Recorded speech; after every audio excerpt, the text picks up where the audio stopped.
Kur të lahen në det, qytetarët e Vlorës, pushues vendas dhe të huaj duhet të bëjnë kujdes. Deti Adriatik në veçanti, por edhe deti jon, janë kthyer në mjediset ideale për kandilët e detit.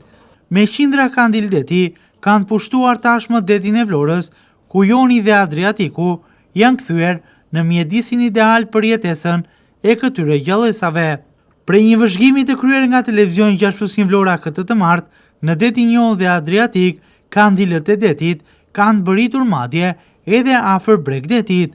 Këto specie tepër të rrezikshme për qytetarët, pushues vendas dhe të huaj, notojnë dhe jetojnë aty se ku lahen çdo sezon veror, por madje edhe përgjatë kësaj vjeshte me qindra persona. Në shtimin e numrit të kandilëve të detit, sipas ekspertëve të mjedisit dhe të gjithë atyre personave që janë njohës të mirë të gjallësave ujore, ka ndikuar sigurisht ngroja globale. Ashtu si në vendet e ndryshme të botës, edhe në Vlorë, ndryshimet klimatike kanë ndikuar në rritjen e temperaturave ujore bregdetare.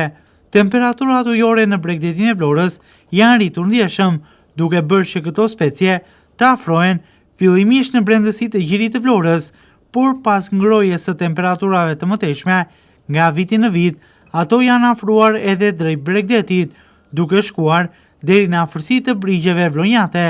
Madje periudha e vjeshtës është koha ideale e shumimit të këtyre specieve, të cilat krahas kanë gjetur mjedisin ideal në Vlorë për të jetuar, edhe po shumohen në kushte të favorshme klimatike, duke u shumëfishuar në numër.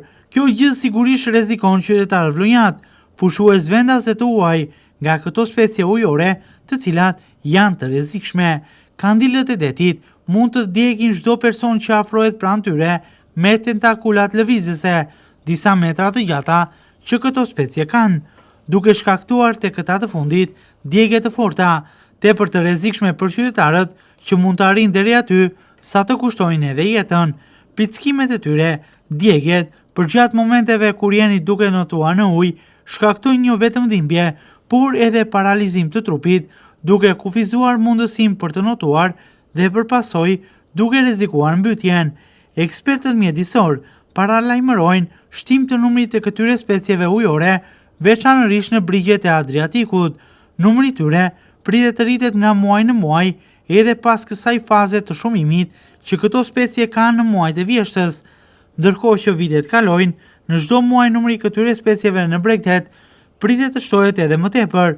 Për shkak të zinxhirit ushqimor, këto specie pritet që të afrojnë drejt Bregdetit edhe specie më të mëdha dhe më të rrezikshme për qytetarët, si peshkaqenët apo balenat, të cilët edhe ata si kandilët e detit, krahas mundësisë më të madhe për të gjetur ushqim, mund të krijojnë habitate perfekte në Vlorë për shkak edhe të kushteve klimatike që i kthejnë brigjet e Vlorës në mjediset ideale për të jetuar.